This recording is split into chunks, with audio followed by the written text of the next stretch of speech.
Բարև ձեզ բարեկամներ, Փակ TV շարունակում է իր նկարահանումները Մոսկվայում եւ պիտի ասեմ, որ մոսկովյան շարքի մեր այսօրվա հանդիպման հյուրը ձեզ երևի արդեն քաջածանոթ մի հրաշալի անձնավորություն է, մի մարդ, որին բոլորը ճանաչում են որպես մեծ սպորտի իսկական բարեկամի, որպես բարերարի,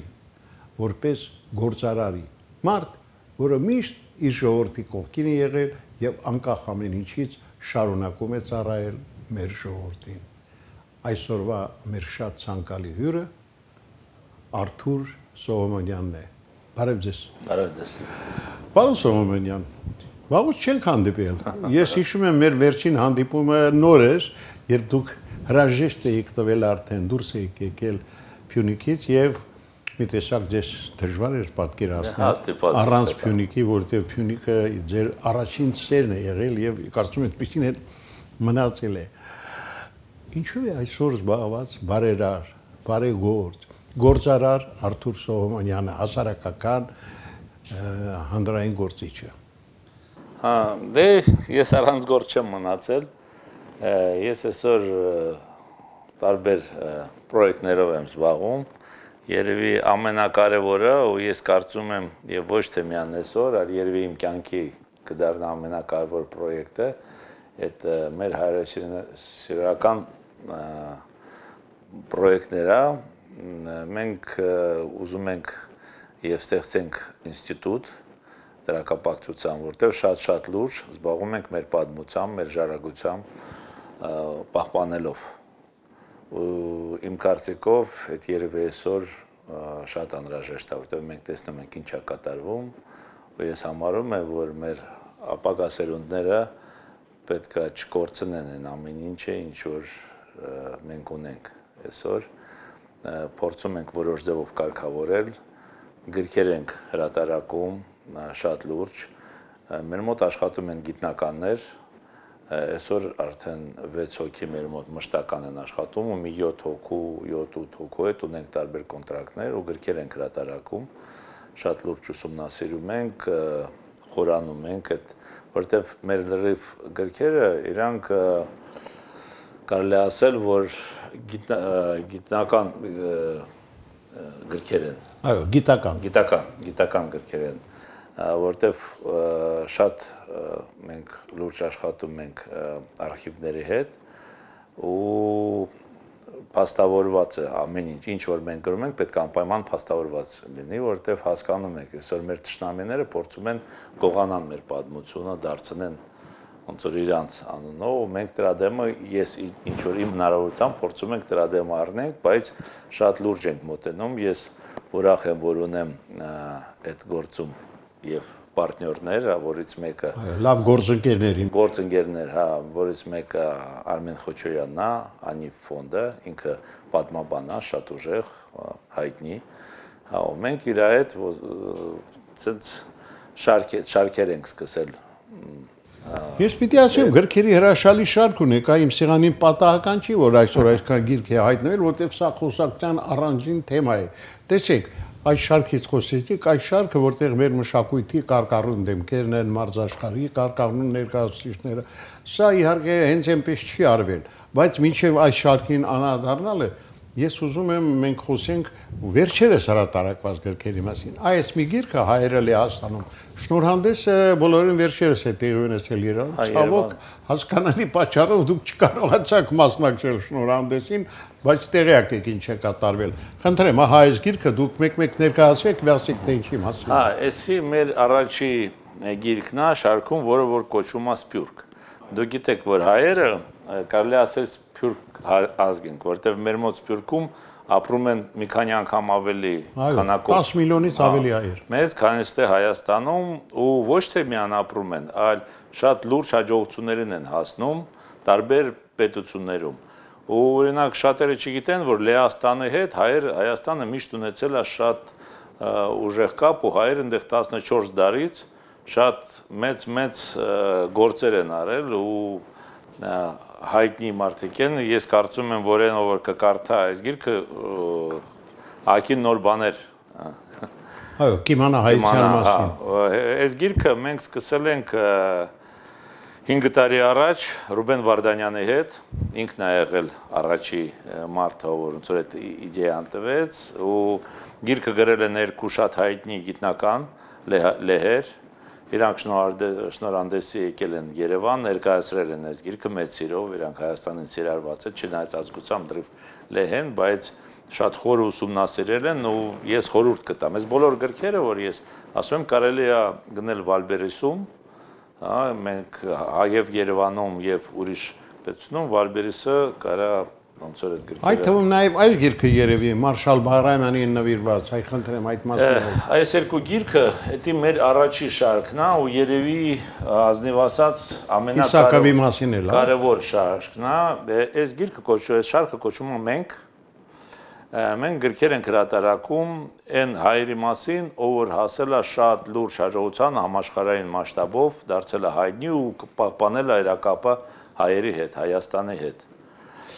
Այս գրքի վրա աշխատում են մի քանի գիտնական, որովհետև լրիվ ինչ որ գրված է, դա արխիվների ստացած բոլոր փաստաթղթեր են ու մեր համար շատ կարևոր է, որ ամեն ինչ լինի շատ արդար ու պաստավորված։ Ու ճշմարտացի ամեն։ Ճշմարտացա։ Օրինակ այս գիրքը Իսակովի, հեսա շնորհանդեսը կայանալու է հոկտեմբերի 29-ին համալսարանում, Մոսկվայի համալսարանում, որտեվ երբ որ մենք տպում ենք սենց գրքեր, մենք ունենք ապոնենտ, ռուսերեն ասած, ով որ ստուգում է ու իր կնունքը դնում է, որ ստրիվ ինչ որ գրած է, ճշմարտության համապատասխանում։ Օրինակ MGU-ն համ ինքը ամեն ինչ ստուգել է ու շատ հեացել է այս ամեն ինչով, ես էլ ճիշտ ասած ակին բաներ չգիտեի մեր օրինակ Իսակովի մասին, ինչքան ինքը հայրենասեր մարդ էր եղել, շատ։ Ու ես խորհուրդ եմ տալիս կարդալ, որտեվ ազնիվ ասեմ, ես այս գիրքը 2 անգամ եմ կարդացել։ Նույնպես կարելի է ջերացած գրախանութներում գտնել դա, հա։ Հա, Վալբերիսում կարելի է պատվիրել, Հայաստանում մենք բուկինիստի հետ ենք աշխատում։ Հեսա շուտով դուրս է գալու գիրքը Լորիս Մելիքովի մասին։ Մենք այսօր ընթացքի մեջ մոտ 10-ից ավել 12 հատ գիրք է։ Հեսա մոտակա ժամանակ դուրս է գալու Լորիս Մելիքովը, արդեն տպարան ենք տվել, հեսա շուտով պետք է դուրս գա, դուրս է գալու գիրքը մեր Լևոն առաջինի մասին։ Շատ հետաքրքիր է, դա մենք Մատենադարանի հետ ենք այդ գործը դաս տվել, դուրս է գալիս մեր Սերգեյ Պարաջանովի մասին, Սողոմոն Թելերյանի մասին, Նուբար Փաշայի շատ հետաքրքիր պատմություն էր, երբ որ մենք գնացինք Արմեն Խոչոյանի հետ Եգիպտոս, ուսումնասիրելը, որտեվ գիտեք Նուբար Փաշան ով է, չէ, Եգիպտոսի առաջի պրեմիեր-մինիստրն է, վարչապետը ինքը 3 անգամ։ Մեծ վարչապետը, որը մինչև այսօր պաշտում են։ Հա, մինչև հիմա իրոք պաշտում են։ Այս տարի հունվարին իր 100-ամյակն էր։ Ու մեզ հրավիրել են, մենք գնացինք ու ես ճիշտ ասած նենց հեացած էի ու շատ հպարտ էի, ոնց են իրանք պաշտում մեր հային, ոնց են իրան հարգում, ես մի քիչ զարմացել եմ, որ Հայաստանում չնշեցին այդ 100-ամյակը, բայց Եգիպտոսում նշեցին, ու մենք օրինակ հանդիպեցինք կոպտերի հետ, գիտեք, Եգիպտոսի коренные жители, որ իսկական ապրողները, բուն բնակիչները, այդ կոպտերն են, քրիստոնյա են իրանք, դա հետո արաբները եկան ու այսօր Սաուդյան Արաբիայից ու արդեն դա արաբական պետություն դարձավ, բայց իրանք քրիստոնյա են, մենք հետները հանդիպեցինք, շատ բավական հետաքրքիր հանդիպումներ են, իրանք ուսումնասիրեցին մեր գործը ու խնդրեցին ասին ինձ կարող եք մի հատ sense գիրք հրատարակեք, մի հատ հրաշքայի մասին, ու մասին, որ ոչ մի գիրք չկա, բայց մենք պահպանվել ենք որպես քրիստոնյա, իր շնորհիվ մենք զարմացել ենք, ես չգիտեի այդ պատմությունը, իրանք ասում են, իր անունը Յոհանես Էրմանի։ Ինքը կոպտի ամենահայտնի իկոնապիսեցն է, որ նկարիչը, ու բոլոր եկեղեցիներում իր գործերն է, ու իրանք ասում են մոնոսկրիպտները, որ։ Հա, մոնոսկրիպտները, իր շնորհիվ մենք պահպանվել ենք, ու մենք սկսել ենք այդ գործը, ու այսօր արդեն մի մասը պատրաստ է։ Դրա համար այս շարքը ես համարում եմ երևի ամենայիմ համար կարևոր, մի գիրքը տևում է մոտավորապես 2.5-2 տարի, մինչև մենք հավաքում ենք մանրակրկիտ աշխատում են։ Դե հա, օրինակ Նուբար Փաշայի մասին, օրինակ ես կարամ ցույց տամ, այս Իսակովի գիրքը 40 հեսա ստեղ կան բոլոր նշված են, չէ, արխիվները, որ արխիվները հետ ենք, 14 պետությունից 49 արխիվ։ Общий 700 ավել փաստեր կա այս գրքի մեջ։ Ճշգրտի եւ մանակարդի ուսումնասիրում։ Գիտեք ոնց մենք պետքա նենց աշխատենք, որ մեր ճշնամիները չկարենան ոչ մի ձևով ժողովրդական լեզվով ասած բռնելու տեղ չունենան։ Հա, բայց մյուս կողմից մենք փորձում ենք էսի գրել նենց լեզվով, որ սովորական մարդիկ էլ կարենան կարդան ու այս պատմությունները չկորի։ Դա մի անառաջի քայլն է, սրանցից հետո մենք ուզում ենք ստեղծենք եւ տարբեր կոնտենտ, վիդեո կոնտենտ, դրանից հետո ինչ-որ ծրագրեր երեխեքի համար Հանդրագիտարան։ Չէ որ կարենանք այս մեր լրիվ պատմությունը մանուկների համար էլ ներկայացնենք, ու բայց սկսում ենք բարձրագրքերից, որ եւ ամենամեծ ամենախոշոր աբյոմը մենք կարանք հենց գրքով գրքի մեջ ներկայացնել, Այս մեր առաջի շարքներ, որ կոչվում է մենք, այս մեր երկրորդ շարքները, սա մի փոքր դրա մասին էլ պատմեմ, այս շարքը կոչվում է Կամք, այս գրքի շնորհանդեսը տեղի է ունեցել ապրիլին, այս տարի ապրիլին 110 միակներ եղերնու 110 տարիներ անցել ու մենք շատ էինք ուզում հասցնեինք մինչև այդ օրը հենց ապրիլին անցկացրեցինք շնորհանդեսը, բավականին շատ հետաքրքիր լավ անցավ։ Այս գիրքը գիտեք ում մասին է, երբ որ եղերնից հետո 15 թվականից հետո սկզբից Օսմանյան կառավարությունը թուրքերը սպանում էին լրիվ ընտանիքներին, ոչնչացնում են հայերին, հետո որոշեցին, որ փոքր երեխեքին կարելի է հավաքել ու դարձնել յանիչար, որ իրանք ծառայեն թուրքերին։ 5-ից մինչև 10 տարեկան երեխաներին իրանք սկսեցին հավաքել ու մանկատներ էին բացում, 26 հատ մանկատուն է եղել կառավարությունում, որից ամենամեծը գտնվում էր Անտուրայում, դա այսօրվա Լիբանանայի տարածքն է, որտեղ որ եղել է ամենաշատը մոտ 1300 հոգին, 1000-ից 1300 էր, որտեղ երեխեքը մահանում էին կամ նոր էին գալիս, համարյա թե 4 տարի գործել է այդ մանկատունը, ու ինչքան թուրքերը փորձել են երեխեքին վախացնեն, սոված են, պահում չեն կերակրում, մեջներից ընդամենը մի հոգի փոխելակրոնը դարձրել է մուսուլման։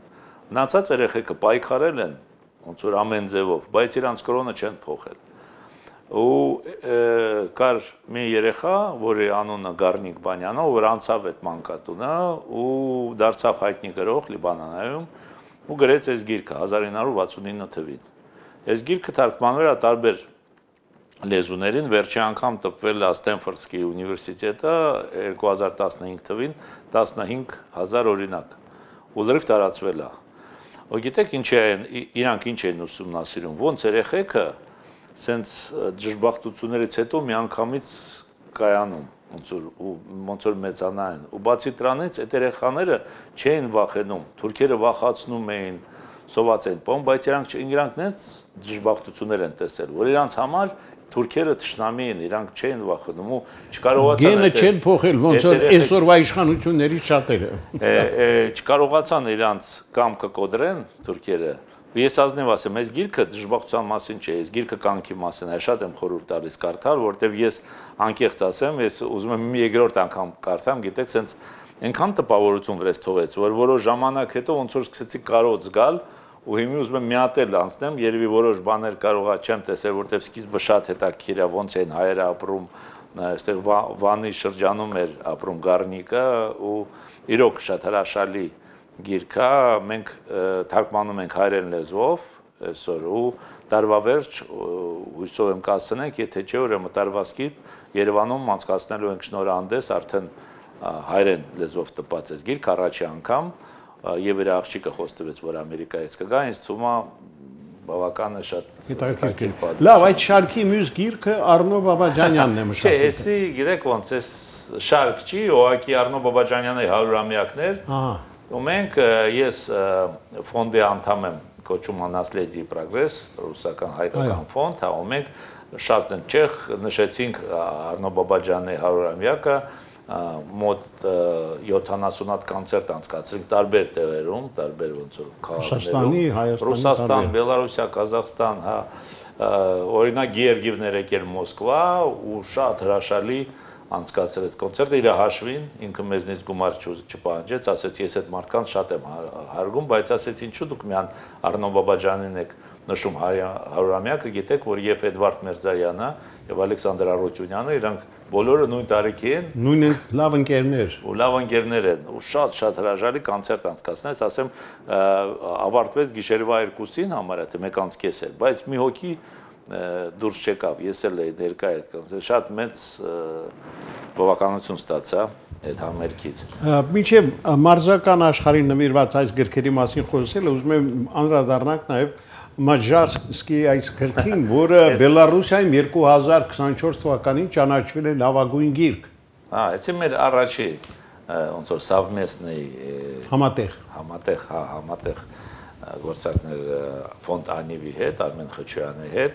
Դա ավելի շատ իհարկե իրանք են աշխատել, ես ամենավերջում միացա, բայց ես շատ ուրախ ու պարտ եմ, որ միացա այդ գործին, որտեղ գիտեք, բելարուսները ոնց որ ունեն ընդամենը մի սիմվոլ, որ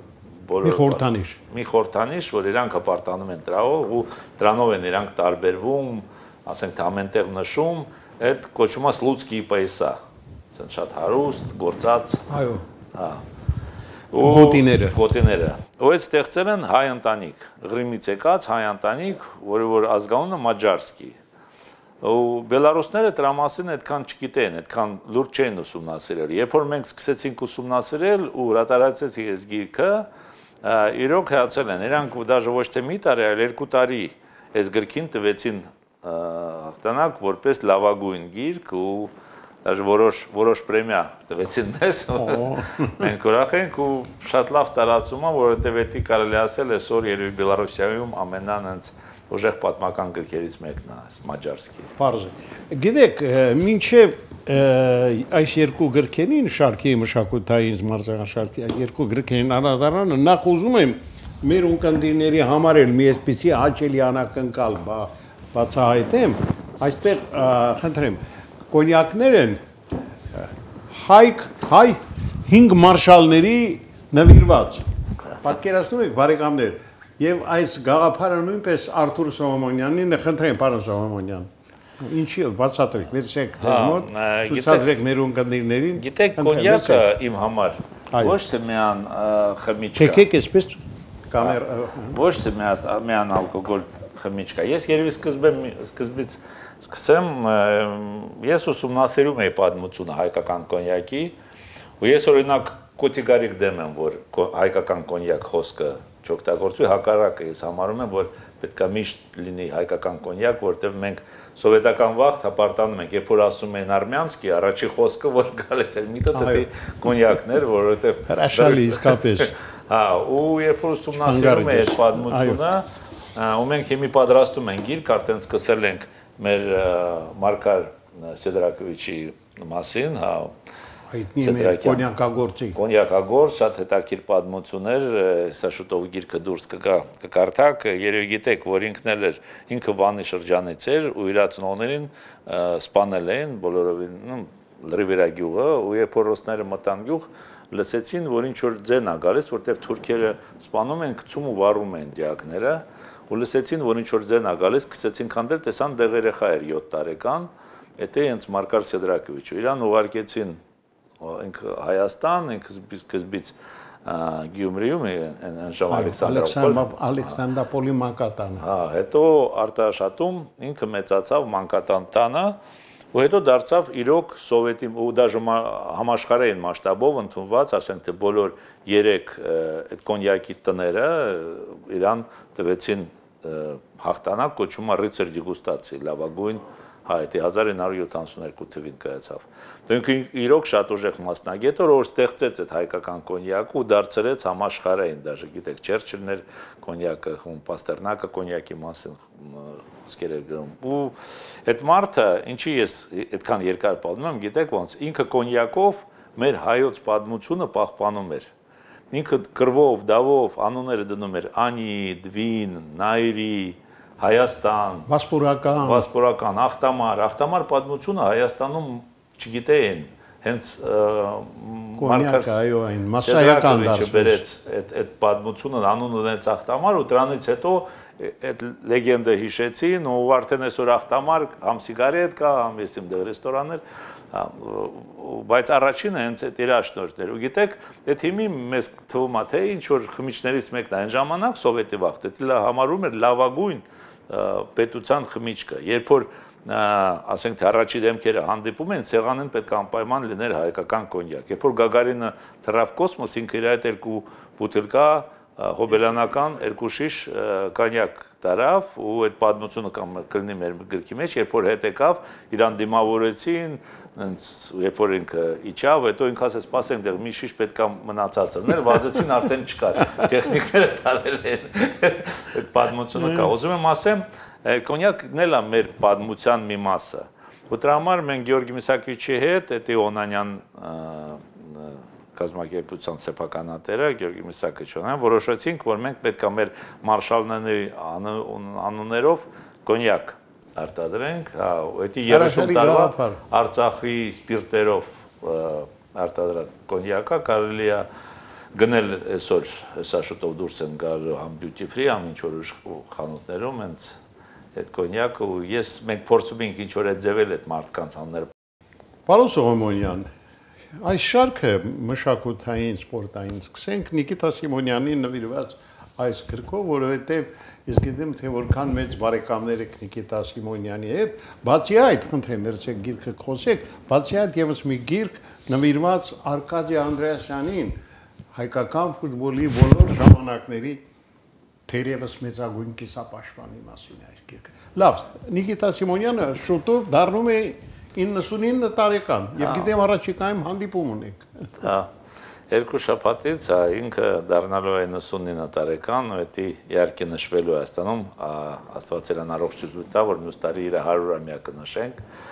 Իհարկե հրաշալի անձնավորություն է Նիկիտա Պավլովիչը, իր մասին կարելի է առանձին հաղորդում անել, որովհետև գիտեք ոնց, խոսքը գնում է ոչ թե միայն ֆուտբոլի մասին, այլ հենց անձնավորության մասին, որտեվ օրինակ Ռուսաստանում ու եւ լրիվ աշխարհով մեկ երևի ինքը այսօր ամենահարգված,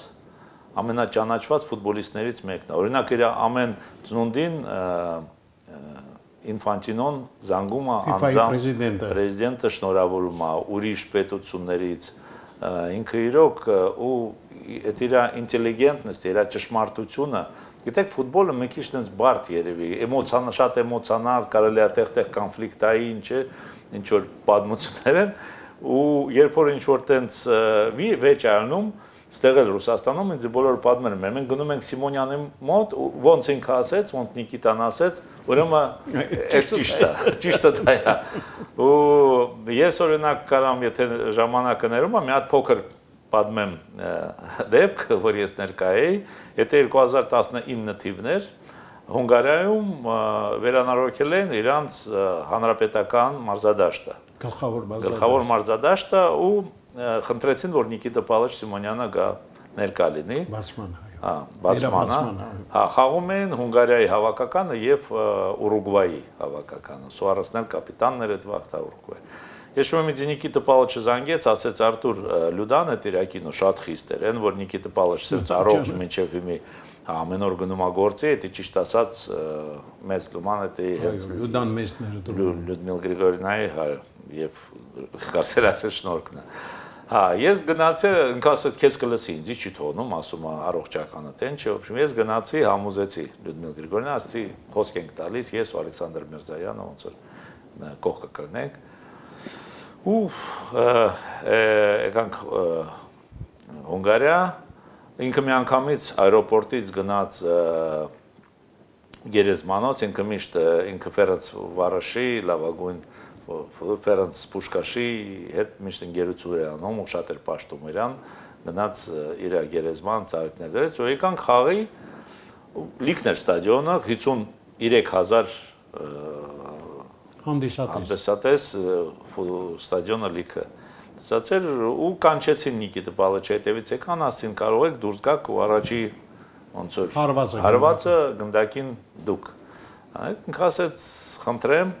դուրս եկավ ու գնում էր դեպի կենտրոն, մենք էլ նստած բոլորը դե ես չէի հասկանում ինչ են ասում, շատ բարձր, բայց հունգարական իրանց լեզվով ինչ որ ներկայացնում են Սիմոնյանը, բայց տենց ու երբ այդ պահին, երբ որ Նիկիտա Պալեչը խփեց գնդակին, դրի ստադիոնը տրաքեց, բոլորը կանգնան ոտքի ու սկսեցին ծափ տալ ու ինքը sense մի քիչ զարմացել էր, բոլորը վազեցին, իրանք սկսեցին փաթաթվել,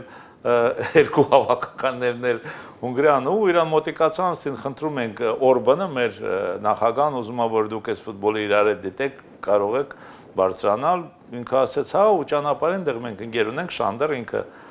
ռուսերեն խոսում է, ինքը սովետում էր ավարտել Նիկիտ Պալեչն ասում է Շանդեր,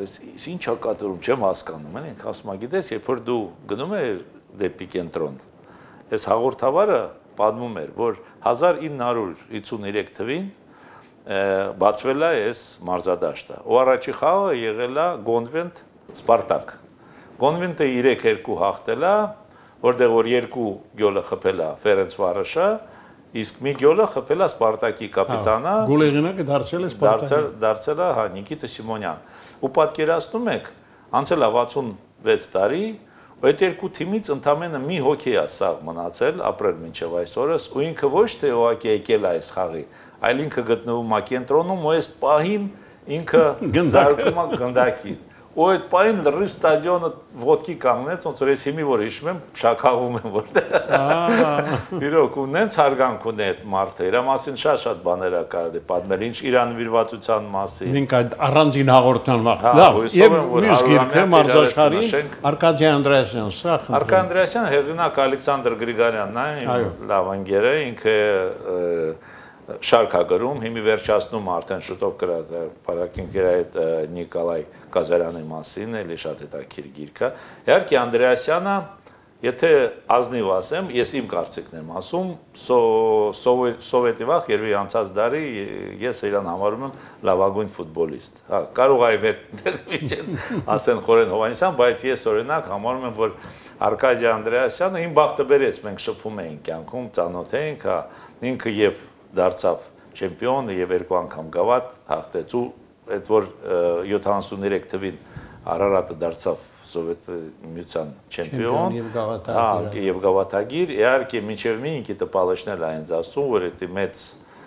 ավանդը հենց Արկադիյ Անդրեասյանն է որպես ֆուտբոլիստ, ինքը շատերը գիտեն, ինքը այնքան էլ հեշտ մարդ չէր, կարելի ասել իր բնավորությունը մի քիչ բարդ էր, բայց դե ինքը բայց շատ տաղանդավոր։ Ես ասեմ էլի, ես համարում եմ, որ իմ բախտը բերել է, որ մենք ծանոթ ենք, որ ամիսը մեկ մենք զանգում ենք, երբ որ ես Փյունիկ ֆուտբոլի սեփականատեր եմ թիմի։ Ու ինքը ինձ խորհուրդներ էր տալիս, բավական է շատ ինձ օգնում էին այդ խորհուրդները, որովհետև ես հասկանում էի իրոք, նենց ոնց որ Արկադիյ Գեորգիչն էր հասկանում ֆուտբոլը, երևի դժվար թե մենք Հայաստանում մարդ կարան գտնենք։ Արտուր, գիտես, ոնց խոսում ենք, ոնց գնում ենք, վերադառնում ենք սպորտին։ Ես հիմա պետք է այս հարցը քեզ տամ։ Այ դու մի տարի չկա, որ հրաժեշտ բաժանվեցիր, այսպես ասենք, ոչ քո կամքով երևի Փյունիկից, ես չեմ ուզում փակակ ձեր շատ բացեմ, որովհետև երբ որ մարդուն հասցնում են մի վիճակի, որ ինքս նիպած է թակել ու հեռանալ, դա շատ ծանր բան է, բայց այնուամենայնիվ Փյունիկը քո առաջի սերն էր, այսօր դժվար չի առանց ֆուտբոլի, առանց սպորտի վերջո։ Դե գիտեք ոնց, ես չմնացի լրիվ առանց սպորտի, որովհետև իմ մոտ մնացել են երեխաները դպրոցը մինչև 12 տարեկան, ու մենք հիմա մշակում ենք դպրոցը, ու մենք հիմա մշակում ենք նոր ծրագիր, ես ուզում եմ, որ երեխեքը զարմանան բազակողմանի, ոչ թե միայն ֆուտբոլով, ու ես մոտակա ժամանակ եւ մյուս տարի կներկայացնեմ այդ ծրագիրը, որովհետև ես օրինակ համոզված եմ, ես ոչ թե ուղղակի խոսում եմ, համոզված եմ, որ հայերը ֆուտբոլի մեջ շատ տաղանդավոր են։ Մենք չենք զիջում ոչ մի բանով, օրինակ վրացիկին։ Ու այն, որ այսօր Վրաստանի ֆուտբոլը մեզնից երկու գլուխ բարձր է, դա զուտ մեր մեղքն է։ Ոչ թե տաղանդավոր երեխա չունեն։ Մենք չենք կարող այդ ամեն ինչը կարգավորենք ուղղակի։ Դուք տեսնում եք այսօր ֆուտբոլում ինչ է կատարում, ես ստիպված դուրս եկա, որտեղ դա արդեն ֆուտբոլ չէր, դա դաժե կրիչ չէր, դա ինչ որ պատերազմ էր, իմ դեմ դեռ ես չեմ ուզում շատ անդրադառնամ, հիմա էլ ճիշտ ասած, երբ որ նայում եմ ֆուտբոլին, ինձ տխուր է, որովհետև ես տեսնում եմ, որ այսօր հայկական ֆուտբոլը դարձել է այսին ինտրիգներ, ինչ որ փողեր այնտեղ անթափան, ոչ թափանցիկ ծախսում, անիմաստ, ստավկեք, ինչ ասես կա բացի ֆուտբոլից, որտեղ այսօրվա ղեկավարությունը իմ կարծիքով շատ հեռու ֆուտբոլից մարդիկ են։ Ես նկատի ունեմ պարոն Նիկոգոսյանն եւ պարոն Մերիկ Բիկյանին։ Ես ճիշտ ասած ուրախ եմ, որ ել իմ կյանքում ես իրանց հետ ոչ մի կապ չունեմ, հա, ես համոզված եմ, որ չեմ հանդիպի, որովհետեւ քանի այդ մարդիկ ֆուտբոլում են, ես ֆուտբոլ չեմ վերադառնա իհարկե։ Բայց հույսով եմ, որ կգա ժամանակ, երբ որ կփոխվի իրավիճակը, ես կարելի ասել եմ վերջին խոսքը չեմ ասել, ճանապարհը անցել եմ, բայց որոշ բաներ ունեմ ասելու։ Դեռ ասելիք ունեք։ Հիմա տեսեք, վերջերս Հայաստանի հավաքականը երկու շատ կարևոր հանդիպում անցկացրեց Պորտուգալիա եւ Իռլանդիա, չէ՞, հավաքականների հետ։ Մեկ հաղթանակ, մեկ պարտություն, դե պարտությունը բնական է սպասվող էր, որտեղ Պորտուգալիան, բայց դուք ինչ տպավորություն ստացաք այդ խաղերից եւ ձեզ համար սպասելի էր, որ Եղիշե Մելիքյանը կարող է դառնալ Հայաստանի հավաքականի գլխավոր մարզիչ։ Ну, եկեք սկսեմ երևի ավելի մի քիչ նենց իմ համար բարդ հարցից, այդ երկրորդ ձեր հարցը որ տվեցիք, իհարկե անսպասելի էր, որտեղ ինձ թվում էր, որ մենք Եղիշեի հետ իրար հետ ենք պայքարում, որ հենց ֆուտբոլում մենք փոխենք իրավիճակը, ոչ թե ինչ որ մի անձնական խնդիր։ Որ ինչ որոշեց այդ ընդունի այդ հրավերքը իմ համար իհարկե անսպասելի էր։ Դե շատերն ասում են փողը։ Աշխատավարձը բավականին բարձր եւ շատ էսպես։ Բայց գիտեք ոնց ես ոչ մի բողոք չունեմ, երևի իմ սխալն էր, ես սխալ եմ այդ մարդուն գնահատում, երևի մինչև այդ ու սխալների արել։ Հիմա չեմ ուզում շատ խոսամ, որովհետեւ մի քիչ իմ համար նց երևի կար ցավալի թեմա է, ես ջնջել եմ այդ մարդուն ու արդեն չեմ էլ ճիշտ ասած այդքան լուրջ նայում ու հետևում, բայց իհարկե իմ համար մի քիչ անսպասելի էր, որովհետև ինձ թվում էր, որ մենք շատ գործ արեցինք ու մնում էր ընդամենը մի երկու քայլ, որ իրավիճակը փոխվի։ Ես շատ շնորհակալ եմ մեր երկրպագուներին, ով որ մինչև մի պայքարում ամեն խաղից հետո պահանջում են, որ փոփոխություններ լինեն հայկական ֆուտբոլում եւ այդ այսօրվա ոչ պրոֆեսիոնալ ղեկավարությունը Ֆեդերացիայի մասին է խոսքը, որ դուրս գա, ապրեն մեր երկրպագուները, ես իրանց ցանկանում եմ, որ իրանց պայքարը ոնց որ ավարտվի նայից, որ հայկական ֆուտբոլի օգտին ու սպասում եմ, բայց այն որ Եղիշը տենց քայլ արեց իմ համար իրոք մի քիչ անսպասել է, բայց ով գիտե իր կյանքն ինքնավորոշում։ Ինչ վերաբերում է հենց հավաքականը, իհարկե ես բոլոր խաղերը դիտում եմ, չեմ կարա, որտեղ ֆուտբոլասեր եմ եւ Հայաստանի երկրպագու եմ ու ուրախանում եմ, որ հանդիպում եմ։ Գիտեք ինչ, իմ համար Պորտուգալիայի խաղը երևի մի քիչ ցավալի էր, ոչ թե որ մենք պարտվեցինք 5-0, դե իրոք պորտուգալացիք մեզնից շատ ուժեղ են։ Այն որ այսօր Հայաստանում ֆուտբոլը դարձել է ոնց որ շոու։ Իմ համար ճիշտ ասած մի քիչ տհաճ էր, որ շատերը եկան Ռոնալդոյի մայքեքով այնտեղ ստադիոնում եկել են ոնց որ կոնցերտի էլ ու բացապարում են, երբ որ Ռոնալդոն գոլ էր խփում։ Մենք Ջենիֆեր Լոպեսն էր։ Все-таки այդ մեր ազգական հավաքականն է։ Մենք պետք ամեն ինչ անենք, որ պատիվը բարձր բան։ Գիտի մեր տղաներն են պետք է իրանց երկրպագին, ոչ թե Ռոնալդոն։ Հասկանում եմ դա համաշխարհային աստղա, բայց դա Հայաստանում դարձավ շոու, ոչ թե ֆուտբոլ, հա։ Այդ Տոմսերի պատմությունը, այդ կոնցերտը, որ անցկացրեցին մարզադաշտը, որ վիճակում էր, դա ամեն ինչ ցույց տալիս այդ ոչ պրոֆեսիոնալ մոտեցում է այսօրվա ֆեդերացիայի։ Ես իհարկե այդ ամեն ինչը տեսա ու հաշիվներ երևի այնց համապատասխանում էր խաղի։ Երկրորդ խաղը իհարկե ուրախացանք, որ հաղթել ենք, բայց հասկանում եք, որ խնդիրներ շատ կա այսօր մեր հավաքականում ու խոսքը չի գնում միայն տղաների մասին, մարզական շտաբի մասին։ Ես որ եղել եմ ֆուտբոլում, ես գիտեմ, գիտեք, եթե լուրջ ինչ որ գնում է խոսքը գործերի մասին, լուրջ խաղերի մասին, դեռ ամեն մեկը պետք է իր գործը շատ բարձր պրոֆեսիոնալ ձևով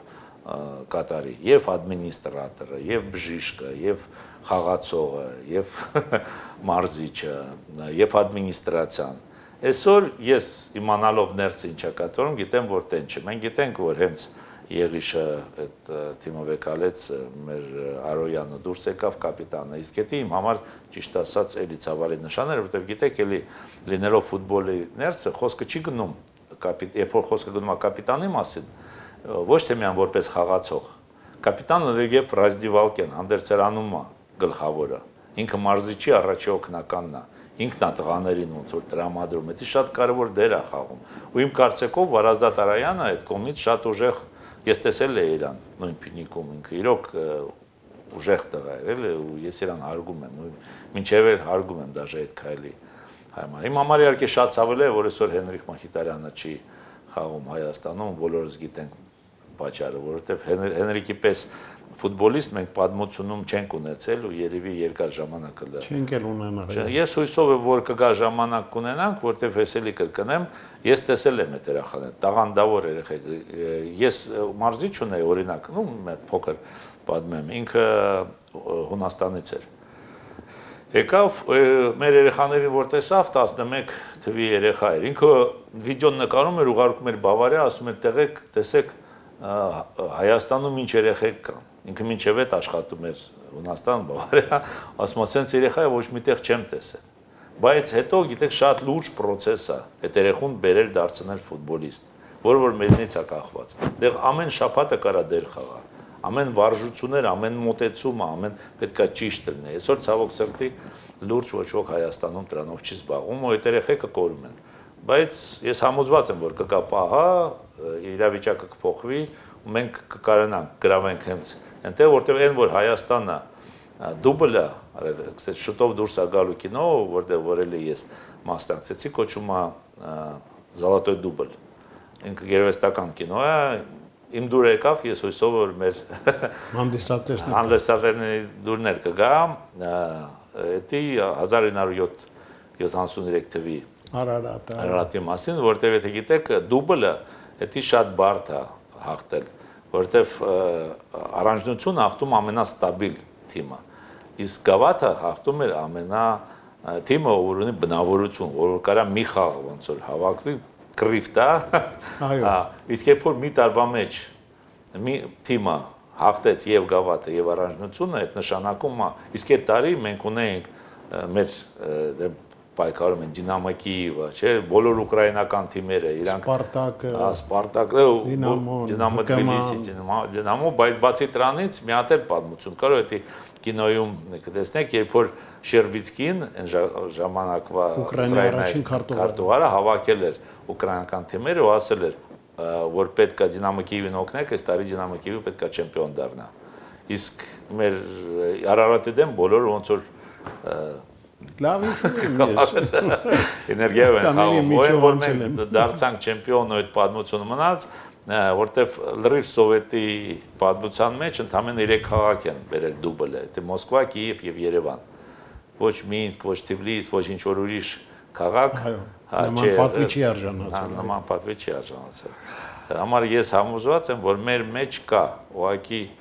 մենք պետք է այդ ամեն ինչը իրականացնենք ու ես համոզված եմ, որ այդ վաղ կգա, կարևոր որ մենք սաղ լինենք այդ ֆայլը։ Եվ վերջին հարցը, սիրելի բարեկամներ, ես ձեզ ուզում եմ մի շատ հետաքրքիր փաստի մասին ասել։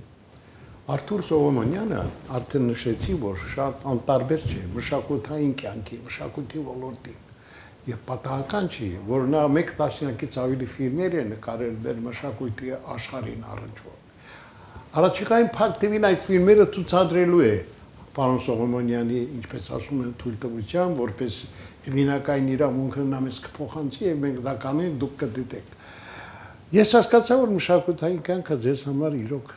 անտարբեր չի եւ շատ կուզենայի, որ Մոսկովյան մեր թղթակցական կենտրոնը, որը պիտի հզորացնենք, նաեւ իդեմս ձեր աջակցության ենք ուզում, որովհետեւ Փակ TV-ի համար դա շատ կարեւոր է։ Տեսեք, խոսեցիք Նիկիտա Սիմոնյանի մասին։ Մի քանի օրից հանդիպում եք։ Ես կուզենայի, որ դա այդ հանդիպումը անեիք մեր օպերատորի մասնակցությամբ, նկարանեիք Նիկիտա Սիմոնյանին, հարցազրույց արեք, ինչու՞ չէ։ Ասեմ, դուք շատ լավ զրուցակից եք, դե ձեր ռուսերենը փայլուն է, հայերենն էլ վատը չէ, այնպես որ մի քաշվեք, Մոսկվայում ապրող մեր մշակութային գործիչներին ներկայացրեք, հայրենասեր մարդկանց, որտեղ դա շատ կարևոր է։ Մենք հայերս պիտի ավելի միասնական լինենք։ Ես չեմ ուզում ձեզ հիմա քաշեմ քաղաքական դաշտ, որտեղ գիտեմ դա որքան զզվելի է, չեմ ուզում այդ մասին խոսել։ Ես ինքս դրա մեջով անցնում եմ, ամեն օր շփվում եմ, բայց պայքարել պետք է հանուն վաղվա օրվա։ Իսկ դուք այդ հարցում մեզ կարող եք շատ օգտակար լինել։ Հա, գիտեք, ես համարում եմ, որ քաղաքական հարցերը եւ մարդասիրական հարցերը իր հետ չեն աշխատում համապատասխան։ Ես զուտ մարդասիրական հարցերի մեջ եմ խորացել ու մեծ Մշակութային։ Հա, մշակութային մեծ դրանից եւ հաճույք եմ ստանում ու կարծում եմ կարամ որոշ բաներ անեմ։ Իսկ այդ կինոների մասին ուզում եք գիտեք ինչ ասել, հա, իրոք մենք արդեն խումբը կոչվում է պարտներ ֆիլմ, իրար հետ մենք կինոներ ենք նարակում, կիսա դոկումենտալ, կիսա գերեստական կինոներ, այնտեղ կան դերասաններ, Խաղարկային պայեր։ Խաղարկապայեր կա, իսկ այդ գիտեք իմ համար ճիշտ ասած մի քիչ դաժան սпасելի էր, բայց շատ ես ուրախացա, որ այս տարի մեր կինոն մենք որոշեցինք ցուցադրենք Հայաստանում կինոթատրոններում, կոչվում էր Արտավազդ երկրորդ կինոն մեր թագավորի մասին։ Ու հետո համարյա թե բոլոր կինոթատրոնները խնդրեցին մի շաբաթ էլ երկարացնել, որտեղ սեանսներ կան, Գիտեք, դահլիճներում էր ցուցադրում։ Հա, որ տեղ չկար։ Իմ մի սխալն էր, որ մենք ռուսերեն ենք այդ կինո նկարանելու, հայերեն տիտրներ են, բայց հիմա թարգմանում ենք հայերեն։ Ու շուտով դուրս է գալու եւ Վարդան Մամիկոնյան եւ Տիգրան Մեծ կինոները։ Հա, ու էլի մենք պլանավորում ենք, իմ համար ճիշտ ասած շատ հաճելի էր, որ ես տեսա, որ հայ ժողովրդի մեջ այդ կարիքը կա։ Մարդիկ գալիս են երեխաների հետ, ոնց որ դիտում են, խոսում են։ Ես հիշում եմ պրեմիերայի վաղ ասեղ գցելու տեղ չկա ոչ թե միան նստարաններում, դաժե կարիդորներում չէր ելնում մտնել։ Իմ համար դա ճիշտ ասած շատ հաճելի էր, ես հասկանում եմ, որ մեր գործը կորած գործ չէ։ Իսկ այն կինոները օրինակ, որ մենք նկարանել ենք մեր մարշալների մասին, որտեղ գիտեք չէ, դա հրաշալի պատմություն է, որ հայերը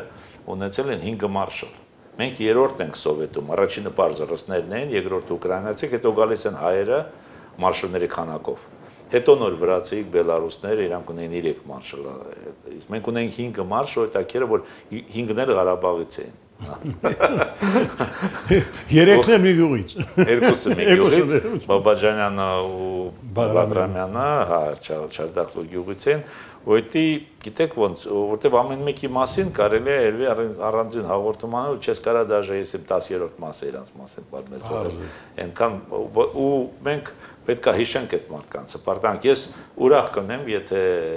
Փակտևին ցուցադրի այդ կինոները, որտեվ Ռուսաստանում օրինակ բոլոր կանալները ամեն մանավանդ մայիսի 9-ին խնդրում են, մենք տալիս ենք իրանց ցուցադրում են կինոները ու ես հպարտանում եմ, որ այդ մարդիկ ոչ թե միան հայեն ազգությամբ, այլ եւ շատ հայրենասեր մարդիկ են եղել։ Սիրելի բարեկամներ, դուք հասկացաք, որ իսկապես այսօր հրաշալի հյուր ունենք։ Մի մարդ, որը ապրում է իր ժողովրդով, սիրում է իր ժողովրդին, մեծ հայ, հայրենասեր, բարերար, հասարակական հանրային գործիչ եւ ամենակարևորը մտածում է մեր վաղվա օրվա մասին։ Նրա համար չկան երկրորդական հարցեր, երբ խոսք է գնում Հայաստանի մասին։ Այնպես որ առաջիկայում եւս սպասեք պարոն Սողոմոնյանին մեր եթերներում